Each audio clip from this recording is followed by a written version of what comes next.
I have a lot of videos to finish in this upcoming month, including different tutorials as well as client videos. So I figured, why not motivate myself to do something?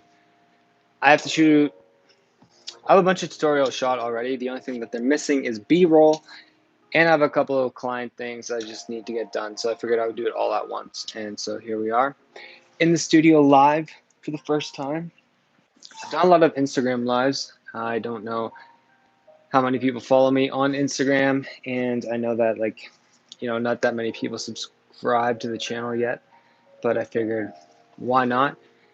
If I'm going to be doing it, might as well do something that might be useful to somebody somewhere, even if there's only one person watching. So anyways, I'm going to go start setting up because I got to start shooting. A few things we're going to focus on. It's going to be, first and foremost, lighting. Lighting is so important. You can see the difference that made right away. And we're going to be using this clean slate table, just a plain white table.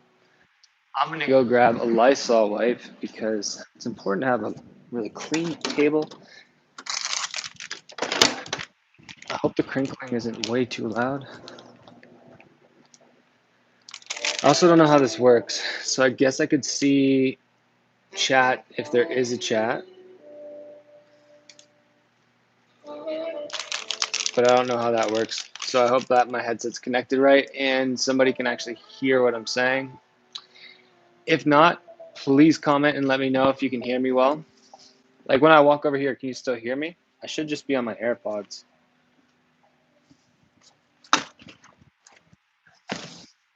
First and foremost, clean your table. If you're going to be filming it, spend that extra 15 seconds and have a clean surface. It's just an IKEA table, nothing special. You can actually get like IKEA tables for like $20. Anything will work though. Nice.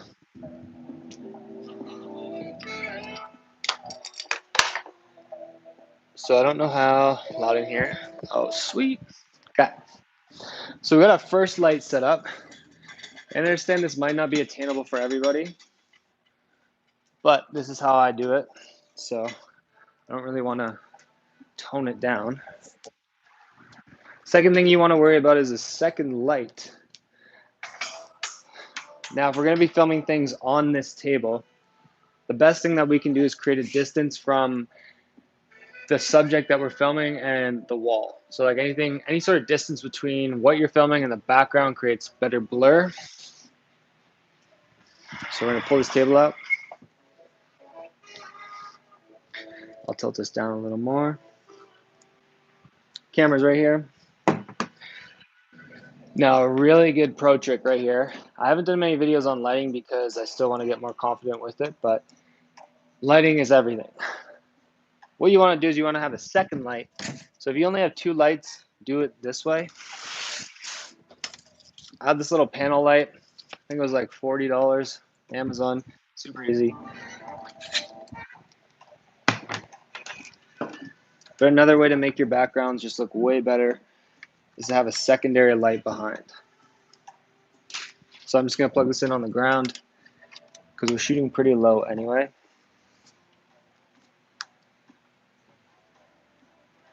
Turn that up full brightness. And now I'll probably just make a makeshift stand for it, which is going to consist of one of these crates, and let's use a dry erase brush. That's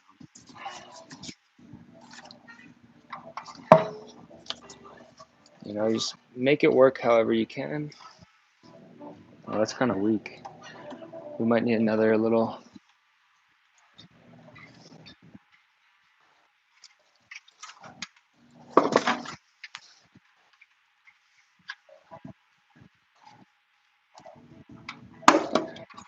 I'm going to stack these little barrels. I'm going to put my light and a little brush right there. Show you what it looks like. I wonder if I can just flip this over. Yeah. All right. So there's a light stacked up on here. Creates a really cool background effect. I'll go like super low here. Oops, I'm so sorry if this is like crazy jarring. I'll show you why we do this. So that's our subject for now. I'll turn the light off. You know, this makes such a difference. And then here's our front light. Imagine if we didn't have that. Phew. Good stuff. Now the actual thing that we're going to be shooting is going to be the Pocket 2. I don't want to just like continuously make videos on these little mobile devices, but I have to make some reels for DJI on this guy, so figured I would go and give it like a legitimate review. We made a couple of the reels. I have to shoot another one tomorrow. I figured I'd give a review considering the amount of time I spent in using like the Osmo Mobile 4, and I'm sure that these are, you know, close competitors. I'm sure a lot of people want to know, well, which one's better. So this is our subject for today.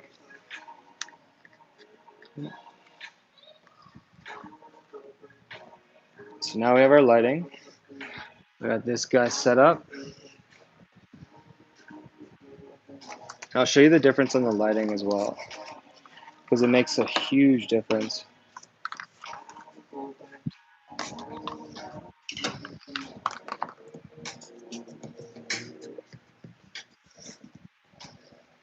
All right. Set you back up over here.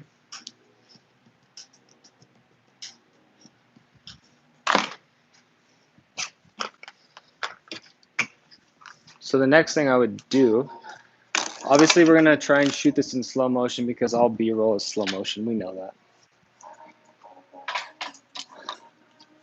But right now we have very dramatic lighting. So if we wanna be like super cool and artistic, we can put a third light in over here. It's a tube light, another Amazon purchase.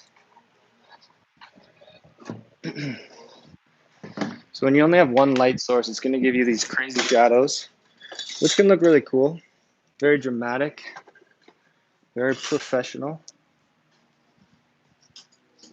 So here's our dramatic one light setup, you know, get that B-roll. Ooh. But you can see that there's also a lot of shadows going on here. So what we can do is set up this tube light and watch the shadows. If we put it at the right spot, we can change the shadows that we're getting. And or we can at least add some color to it.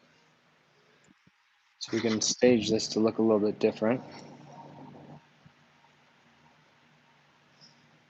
And you'll get these cool highlights coming in from here. I'll bring this a little closer.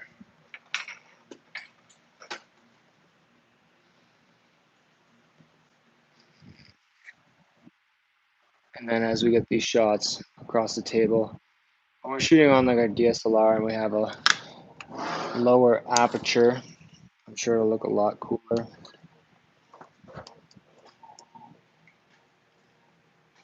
So right now we're gonna go and shoot in super slow-mo, or at least 60 frames per second. So here we're in 60 frames per second. We're in Canon log, and we have a balance on it. But we're at f2.8. So if we bring that down to 1.4, you know, you get that blur effect that everybody wants.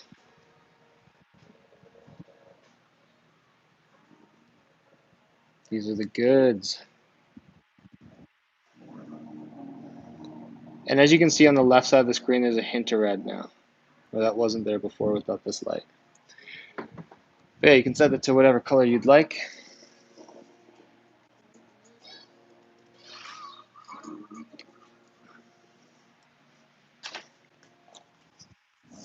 And there's just going to be simple movements. Depends on what you want to use. I might bring this tube light in, change the color a bit.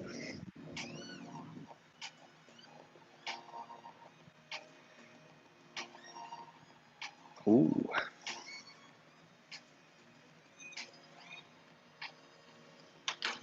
Now you can get all of these cool little accents on the product that you're shooting, on the table. Yeah, the blue's a lot more noticeable on this one for sure. So I'll just take one shot really quick. A little bit of a left to right action on that.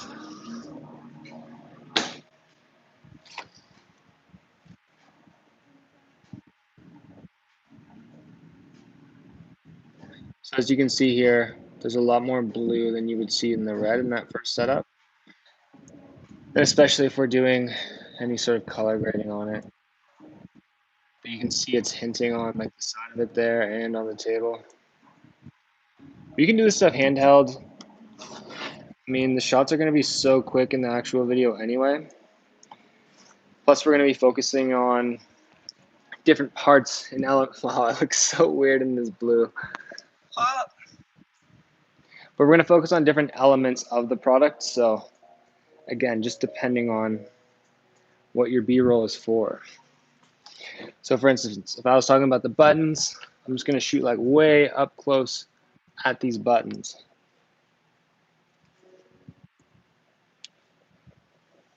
Another trick is if you go on manual focus and you go to like the minimum distance on your camera, you can get some pretty cool shots that way.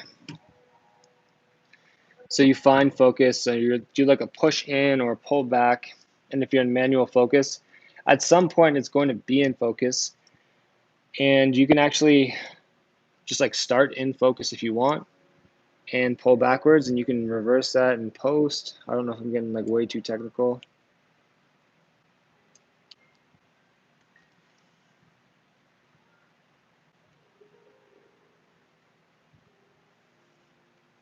The other thing to remember is to clean your device.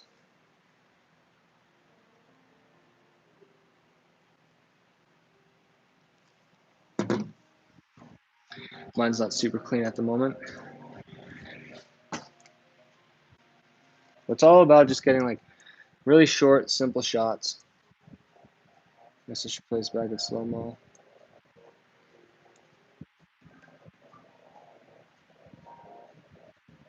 Now this would play back really smooth once you put it on a computer. You can see the idea. Main points is just to make sure you have like one really important light, main focus, backlight, and a third light. Shoot in slow motion, whether it's 60 frames per second or 120. And yeah. I'll probably get back to shooting now. I see that there are no questions, but I appreciate everyone who tuned into this.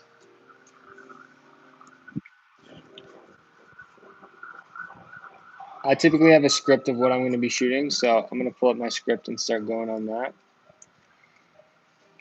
And the other device that I'm going to be shooting, I can't show you what it is because I signed a contract, so figured I'd at least show you the setup with the product that I do have with a couple of shots and let you know that we're doing a tutorial on that soon.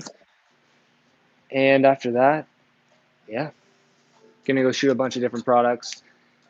Essential shots I get is like a left to right, focus on different things, whether it's an accessory. So even if we're just talking about the case, you know, just stage it nicely. Whenever you're gonna take a video shot, make sure it looks as good as if you were about to take a photo of it. You know, don't cheap out on these little things. And really pay intimate attention to what you're shooting. So if I'm shooting the case, I'm shooting the case, you know? Don't shoot the whole thing. Like really emphasize what your shot is gonna be about, especially if you have it already scripted in your video. And just give interesting shots to those shooting 4K. So I typically shoot in 4K. It uses more of the sensor that way. It's like a downsampled 8K sensor on this camera. So using 4K always works for me. The The one thing I do regret about shooting in such high quality is it takes up so much storage. And on top of that, you have to make proxies, and the editing process is a lot more difficult if I do it that way. But I mean, I bought this camera to shoot in 4K. I won't always shoot in 60 frames or 120 frames, depending on what I'm shooting. That's a video I am going to talk about because it is so much smoother to shoot in 24 frames, and it's a lot less taxing on editing. Like when you have to start converting your footage into slow motion, that's when you start to really bog down Premiere Pro. And then I won't always shoot in picture profile. So if I have a nice lighting setup and it's all controlled and I set it up the way I want it, and I'm probably going to color grade it similar to what it looks like already, then I don't see a point of shooting in log because, why did I spend all that time setting up the frame if I'm just going to change it completely? And a lot of the time is like, I'm putting this video out next week, let's say. So it's just, I'm going to shoot this once and then that's it. Never going to use this footage again. But yeah, there's a little basics on how to set up for a studio shoot. I'm going to pull up my script on it. And then stay tuned for sorry, I was about to say Osmo Mobile. Osmo Pocket video. I love how they have the little accessories in here. Genius design, DJI, as always. But yeah, I'm going to go shoot this. Doesn't seem like it's of interest to that many people, so thanks for watching and tuning in if you did, and I'll see you in later tutorials.